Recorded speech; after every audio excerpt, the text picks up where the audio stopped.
Arabic lovers, كيف الحال? Welcome to Learn Arabic Online with Lubna Dumayan. Today we will be discussing the case marking system, اعراب, which is considered as one of the most important concepts in Arabic grammar. The word اعراب means declension, the variation of the form of a noun, pronoun, or adjective by which its grammatical, case, number, and gender are identified. In the case marking system, each word is marked by a certain vowel according to its function in the sentence. So we have the Dhamma, which comes with the oo sounds, and it looks just like the consonant wow, but smaller. When it's doubled, the sound changes from oo to un, with the noun sound at the end. Fatha, a, fathatain, an, and kasra, i. When it's doubled, we hear the sound in. It is a very challenging aspect of Arabic grammar, I admit it. Yet, it is very systematic and logical. In normal speech, these declensions are not pronounced, they are ignored. The declension endings are pronounced and in connection when it's followed by another word, not at the end of a sentence. For example, here I have a noun phrase, رجل مشغول, a busy man, and it's indefinite, رجل مشغول. So you don't need to pronounce the last vowel of the last word. For example, you would say رجل مشغول. If you want to cheat and you don't know what vowel you are going to use, you just say رجل مشغول. So we want to hear the un and un, just رجل مشغول. Okay? So رجل مشغول or رجل مشغول. Case refers to the form a noun or an adjective takes depending on its function in a sentence. For example, a noun functioning as the subject الفاعل of a sentence will have a different case than it would have if it were the direct object.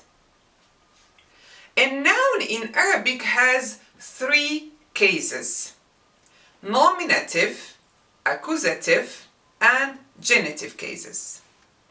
In this lesson, you will learn one of them, the Arabic nominative case. So nominative case, حالة, case is حالة, حالة الرفع. Nominative, مرفوع.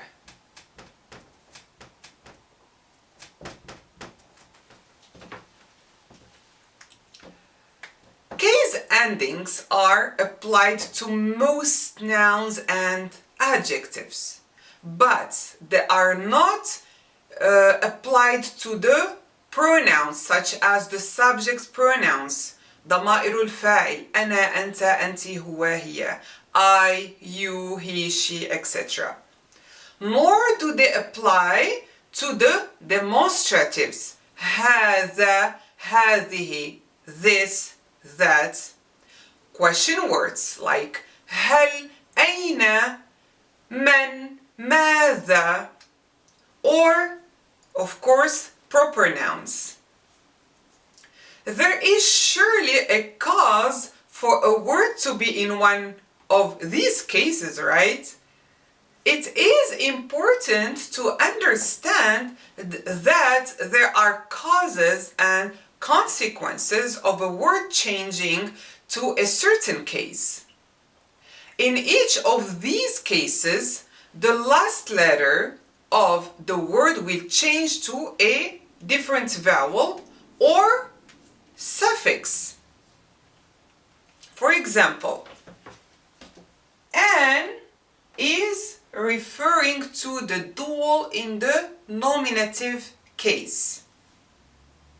Un is referring to the plural, masculine plural in the nominative case. And when we have a noun in feminine plural, the ending would be atu. So still you will have a dhamma in the end of the word over the ta, the open ta, and preceded by the long vowel alif referring to the feminine plural. So if the noun in the nominative case as a result of a certain rule, the last letter of that noun will be dhamma, u sound. If it's definite, for example, al-waladu. So here, the noun, when it's in the nominative case, will show just one dhamma in its end. When it's definite, when you see, when we have, for example, here the definite particle al, it will come just with one dhamma. And dhammatain when it's indefinite. For example, here, waladun. Since it's indefinite, we will put double dhamma. You may see the double dhamma written this way with two dhammas, or one dhamma with a hook or tail like this, or one dhamma marked with a slanted line referring to the second one. A question. What are case endings in Arabic? There are a little markings that are attached to the ends of words to define the word's grammatical function or a suffix. Another question. When do we exactly use these case markers? Let's go to reveal the secret of the nominative case. Ta-da-da-da! We have some drama in here, I'm just kidding. A word being in the nominative case, حالة الرفع, will end with a dhamma if it's definite. For example, فتح الولد الصندوق, as I explained to you, definite article and one dhamma. If it's indefinite, we double the dhamma, so we have two dhammas, like in here. And an suffix when it's dual, you got it. And un suffix when it's plural, masculine. Third person, plural, masculine. So, the subject of a verbal sentence. A verbal sentence is a sentence that starts with a verb. So what's gonna happen to that subject? It will be in the nominative case. فتح الولد الصندوق. I will ignore all the other cases. We will just focus on the nominative case. So here the function of الولد is the subject of the verb فتح. فتح, to open. So the boy So we start with the subject while translating it to English. The boy opened the box. Alright? Here, again, the same sentence, but we have an indefinite subject here and indefinite object. So فتح ولد صندوقا. So here we have nunation. Nunation when we double the short vowel. فتح ولد صندوقا. A boy opened a random box. Okay? عاش ملك وزوجته في قصر جميل. Here we have a compound subject. ملك وزوجته. A king. See here the dhamma with the tail. It means we have the noun was nominated. It's indefinite. A king. So عاش is the verb to live. ملك وزوجته. A king and his wife. Here زوجة means a wife. It's even if here it's definite because we are referring to his wife. So a king is indefinite, but his wife is definite. So we have just one dhamma, and since it's his wife, we have to add the possessive pronoun who, referring to the king.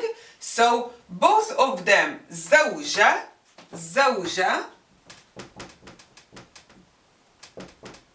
زوجة is wife, and since we will attach the possessive pronoun, so we will open it and tie it and add the possessive pronoun referring to the king, and both will carry one dhamma because the subject is supposed to be in the nominative case. Alright?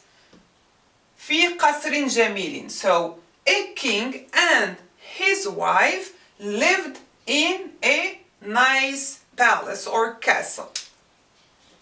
غادر الطلاب بيوتهم. Here we have a plural noun. طلاب, students, masculine. غادر, it means to leave. So the students left their homes or houses. So here the subject is in the nominative case, carrying one dhamma at the end of the noun with the definite article L. Alright? Here, another example. Here we have a noun phrase. يطير عصفور صغير فوق شجرة كبيرة. يطير, طار, to fly, conjugated in the present tense. It may be simple present or present continuous. So عصفور صغير. صغير is an adjective describing the bird. So it has to agree with the noun in number, gender, and case. So since عصفور is in the nominative case and nominated, the adjective will also be in the nominative case and nominated and indefinite. So a small bird. See here we have two dhammas written in different ways. Here like this, and the one with the little hook or tail. So a little bird flies or is flying over a big tree. Alright?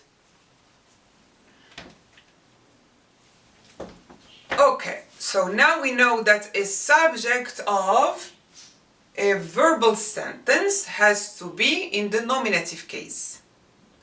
The subject and the predicate will be in the nominative case.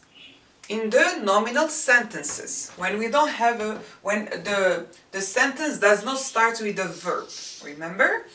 So الماء بارد. الماء is the subject, definite, and we can see the dhamma over the last consonant. So الماء بارد is the predicate.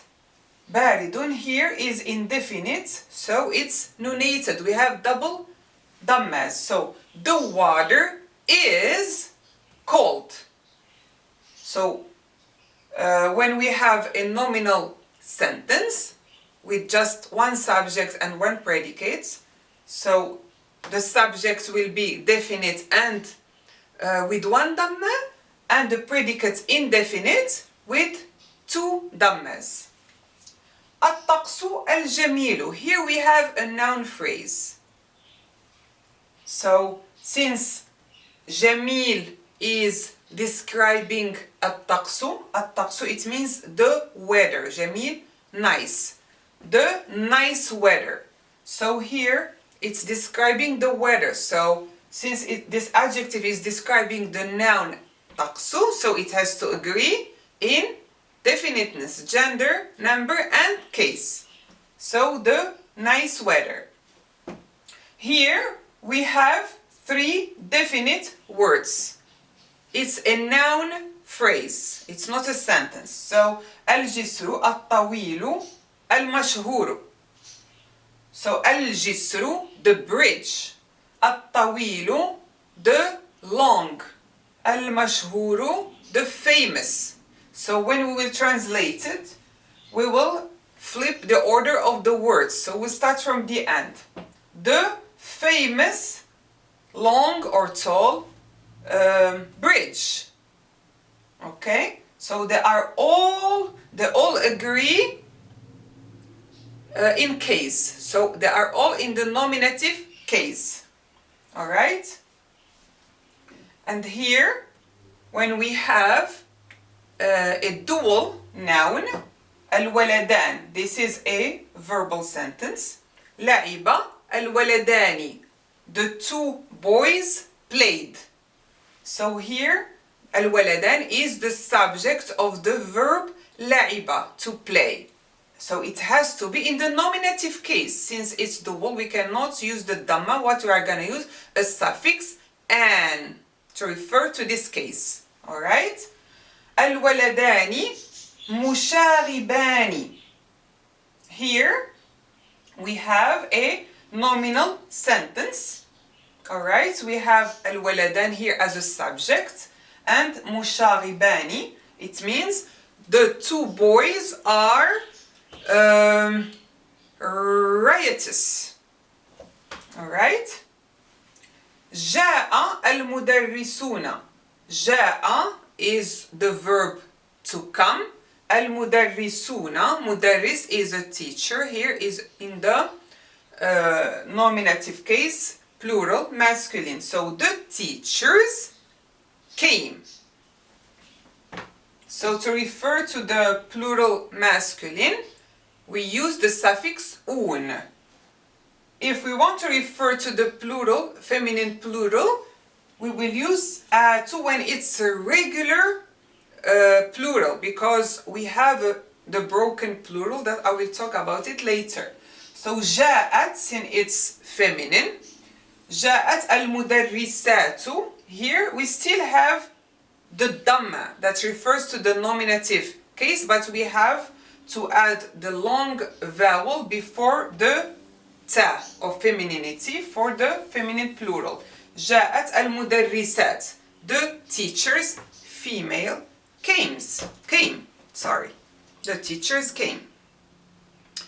The vocative. The vocative means nida. Nida. What does it mean? The vocative means to send an invitation to the spoken to warn him to pay attention to what the speaker wants to say. So the called noun, which falls after the vocative particle, will be in the nominative case, حالة الرفع. The most commonly used vocative particle is the particle ya. So if you want to call someone, you would use the ya. Ya, for example, if a person's name is Ahmed, ya Ahmedu. You will have that dhamma here. Ya Ahmedu. Ya means O. O. This O we most use it in the poems in English. Ya Ahmedu. If it's, for example, a guy, Ya Rajulu. But still, even if Rajul is indefinite, since it comes after the Ya, we will have just one dhamma. This is an exception. Ya Rajulu. Ya Ustadhu. O professor. Ustadu. Ya Ustadhu. Alright? And you may even see ayyuha. Ayyuha has the same meaning as ya, but the following name has to be definite. For example, ladies and gentlemen. Ayyuha as-sayyidatu. See, it's definite and with ta, referring to the feminine plural. Ladies. Was-sadatu. Gentlemen. It's the plural of gentlemen. Ayyuha. You may even combine them. Ya ayyuha.